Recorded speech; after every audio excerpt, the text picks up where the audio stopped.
একটা রাজনৈতিক দলকে নিষিদ্ধ করা, তারপরে হলো তার সমস্ত অধিকার কেড়ে নেওয়া, তারপরে সে লুটপাট করছে, এবার তার লুটের সম্পত্তি আমি লুট করে নিয়ে ফেলবো, এটা জাস্টিস না। আওয়ামী লীগকে আপনি ভিকটিম বানাবেন না, আপনি আওয়ামী লীগের প্রতি জাস্টিস করেন। আপনি খেয়াল করেছেন যে আওয়ামী লীগ তাদের যে ফেসবুক, ভেরিফাইড ফেসবুকে তারা ফেব্রুয়ারি মাস জুড়ে বিভিন্ন রকম প্রোগ্রাম দিয়েছে, সেখানে আপনার হয়তো অপরাধ আছে, হরতাল কর্মসূচিও আছে। এখন প্রথমে যেটা জানতে চাই সেটা হলো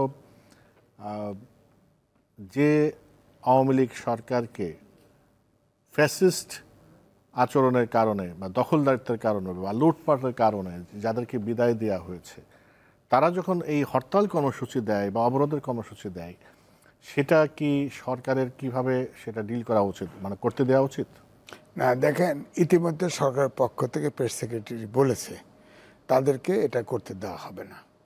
আর আমার বক্তব্য বললে, আমি আওয়ামী লীগের পক্ষে যদি বলি, এটা একটা ইম্যাচিউর ডিসিশন।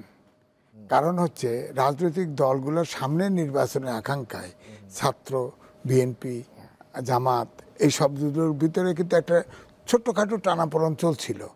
এই মুহূর্তে হরতাল দিছে মানেই, কর্মসূচি আওয়ামী লীগ ফেসিস্ট দিছে মানেই, আমি বরাবরই বলি ফ্যাসিস্টের ব্যাপারে কিন্তু সবাই ঐক্যবদ্ধ আছে। এখন দেখবেন যে সামান্য ডিফারেন্সটা দাঁড়াইছে এই 10 তারিখে, গত 10 তারিখে যে নূর হোসেন স্কয়ার দিবসে শেখ হাসিনা বললো না যে ট্রাম্পের ছবি নিয়ে ওখানে অভ্যুত্থান ঘটাও, সব ছাত্র জনতা, জামাত, বিএনপি সব মিলে এটার প্রতিহত করার জন্য নেমে গেল। এটাও সব নেমে যাবে দেখবেন। অর্থাৎ এই যে ডিফারেন্সটা হতেছিল, এটাকে কিন্তু বড় হয়তো এদেশে কেউ অ্যাকসেপ্ট করবে না। এটা প্রোগ্রাম হয়তো, এটা ঠিক সিরাজ শিকদারের সময়, তখন দুর্দান্ত পটে পায় আওয়ামী লীগ ক্ষমতায় ছিল, হরতাল ডাকছিল, শুধু লিফলেট ছেড়ে দিয়েছিল, হরতাল কিন্তু হয়েছে। আচ্ছা, একটা প্রশ্ন মনে জাগলো। এখন ধরেন তারা কর্মসূচি দিয়েছে, যদিও ফেসবুকের মাধ্যমে দিয়েছে, সরকার রিয়াকশন দিয়েছে করতে দেয়া হবে না। ধরেন সরকার কোনো বললো যে করলে করুক, পুলিশ নামলো না, তা আপনার কি মনে হয় যে তারা মাঠে নামতে পারবে বা জনগণ বসে বসে এটা দেখবে? না, এক নম্বর কথা হলো সরকার তো তার ওপিনিয়ন দিয়েছে, তাই না? তা ধরেন দিল না, না দিলে তো খালি সরকার তো হলো 24 জন, সরকারের তো কোনো হাত পা নাই, কারণ এটা তো পলিটিক্যাল গভর্নমেন্ট না যে তার থানা লেভেল, ইউনিয়ন পর্যন্ত তার সংগঠন আছে, তাই না?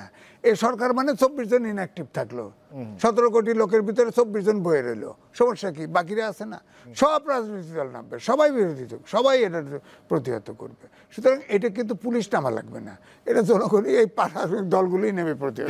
রেজাউল করিম রনি, আওয়ামী লীগের মতো একটি দল যখন যে পরিষ্কার, কারণ এটা 54 বছর ধরে বাংলাদেশের রাজনীতির যে মডেল, সেটা আওয়ামী মডেল। এখন দেখেন এখানে যে দলগুলো, যেটা ভাই আলোচনা করলেন, এখানে দলগুলোর মধ্যে হ্যাঁ একটা বিরোধের জায়গা আছে। সেটা যেহেতু আওয়ামী লীগ নাই, তো যে যার স্টেক বাড়ানোর চেষ্টা করবে, স্টেক বাড়াইতে গিয়ে যেটা করতেছে, যে ধরনের রাজনীতি করতেছে তারা, তাতে করে আওয়ামী লীগের জন্য সুযোগ সৃষ্টি করতেছে এরাই।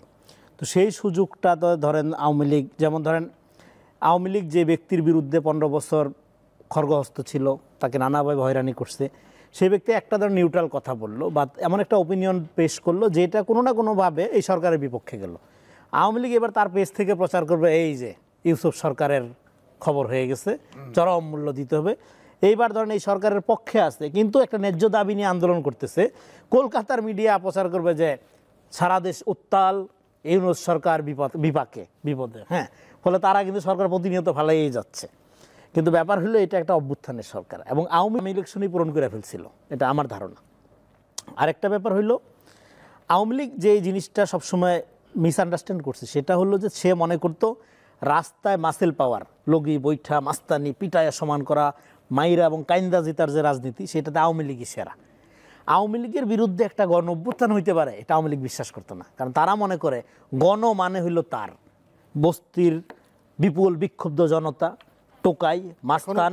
এখনো তো তারা মনে করে যে এটা আসলে গণ অভ্যুত্থান হয়নি, এটা ষড়যন্ত্র হয়েছে। হ্যাঁ, ষড়যন্ত্র হয়েছে, এই যে এইটাই। ফলে সে যে তার বিরুদ্ধে যেটা গণ অভ্যুত্থান হইতে পারে, এটা সে কখনো চিন্তা করে নাই। চিন্তা করলে কেউ দেশ এভাবে চালায় না। হাসিনা যেভাবে দেশ চালাইছে, তার আলটিমেট আউটকাম আরও খারাপ হইতে পারতো, ইন এ সেন্স। ধরেন আওয়ামী লীগের যে পরিমাণ ক্ষতি হওয়ার কথা ছিল, সেটা তো হয় নাই। হইলে তো তারা এখনও কর্মসূচি দেওয়ার সাহসই করতো না, এটা একটা। ফলে আওয়ামী লীগ বাংলাদেশের পুরা জেনারেশন, পুরা পলিটিক্সটাকে নিজে তো নষ্ট করছেই, পুরা পলিটিক্যাল স্ট্রাকচারটা ধ্বংস করে গেছে। আওয়ামী লীগ কী ক্ষতি করছে দেখেন, এই যে আপনার যারা আওয়ামী বিরোধী ভাই আরও ভালো জানেন, এই যে গণবাহিনী যারা আপনার গঠন করছিল, যারা রক্ষী বাহিনীর বিরুদ্ধে রক্তাক্ত যুদ্ধ করছে, এই যে ফেসবুক অর্জন করতে চায়, এখন এই যে ফেসবুক নির্ভর তাদের আন্দোলন, এই যে হোয়াটসঅ্যাপ নির্ভর আন্দোলন, এই যে ভারত নির্ভর আন্দোলন, দেখেন বাংলাদেশে রাজনীতিতে আওয়ামী লীগ কোনোভাবেই ন্যাচারালি আর কোনোদিন পুনর্বাসিত হবে না। এটা আমি প্রথম দিনই বলছি। আওয়ামী লীগ পুনর্বাসিত হবে এক নাম্বার যদি অভ্যুত্থানের শক্তিটা নিজেরা নিজেদেরকে ধ্বংস করে, এদের হাত ধরে হবে। আওয়ামী লীগের রাজনীতি করার স্কোপ শুধুমাত্র অভ্যুত্থানের শক্তিদের মাধ্যমে তৈরি হবে, আওয়ামী লীগের রাজনীতির কারণে হবে না। কেন হবে না? আগের কথায় লিঙ্ক করলে বুঝবেন যে, কারণ আওয়ামী লীগ এখানে রাজনীতি বলতে যেই ধারণাটা পোষণ করে যে মাসেল পাওয়ার, মাইরা এবং কাইন্দা জেতা, সেইটা জনগণ বুঝে ফেলছে এবং এইটার বিরুদ্ধে জনগণ আর জনগণ ভিত্তিক রাজনীতি চায় না, জনগণ একটা নাগরিক ভিত্তিক রাজনীতি চায়।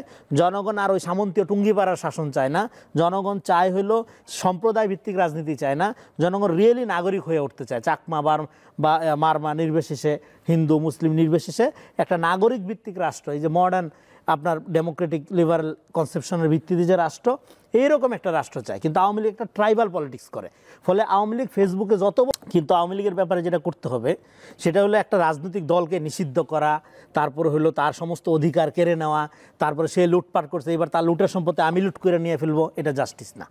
আওয়ামী লীগকে আপনি ভিকটিম বানাবেন না, আপনি আওয়ামী লীগের প্রতি জাস্টিস করেন। জাস্টিস করার না করতে পারলে যেটা হবে ভিকটিম বিকাম কিলার্স। আজকে যদি আওয়ামী লীগের লোকজনকে আপনি হরে ধরে ট্যাগ করে পিটাইয়া মারেন, আপনি ধরেন যে লোক আওয়ামী লীগের চাঁদা দিছে সে যেরকম এক আওয়ামী লীগের সমর্থক, আর যে লোক অস্ত্র হাতে নিয়ে গুলি করে ছাত্র জনতাকে মারছে, দুইজনের সমর্থনের মাত্রা তো এক না। ফলে আপনাকে বিচার প্রক্রিয়ার মধ্যে একটা ইনসাফ করতে পারতে হবে। আপনি ইনসাফপূর্ণ বিচার করে আওয়ামী লীগের যে বিপুল সমর্থক তার মধ্যে একটা পলিটিক্যাল এডুকেশন দেন, সেই এডুকেশনটা গোটা বাংলাদেশকেও পলিটিক্যালি এডুকেটেড করবে। কারণ বিএনপি, জামাত বা অন্য বাম দল হোক, তারাও যদি রাজনীতির আওয়ামী মডেল ফিরায় আনে, তাদের জন্য পরিণতি হলো। কিন্তু আওয়ামী লীগের ব্যাপারে যেটা করতে হবে সেটা হলো একটা রাজনৈতিক দলকে নিষিদ্ধ করা, তারপরে হলো তার সমস্ত অধিকার কেড়ে নেওয়া, তারপরে সে লুটপাট করছে, এবার তার লুটের সম্পত্তি আমি লুট করে নিয়ে ফেলবো, এটা জাস্টিস না। আওয়ামী লীগকে আপনি ভিকটিম বানাবেন না, আপনি আওয়ামী লীগের প্রতি জাস্টিস করেন। জাস্টিস করার না করতে পারলে যেটা হবে ভিকটিম বিকাম কিলার্স। আজকে যদি আওয়ামী লীগের লোকজনকে আপনি হরে ধরে ট্যাগ করে পিটাইয়া মারেন, আপনি ধরেন যে লোক আওয়ামী লীগের চাঁদা দিছে সে যেরকম এক আওয়ামী লীগের সমর্থক, আর যে লোক অস্ত্র হাতে নিয়ে গুলি করে ছাত্র জনতাকে মারছে, দুইজনের সমর্থনের মাত্রা তো এক না।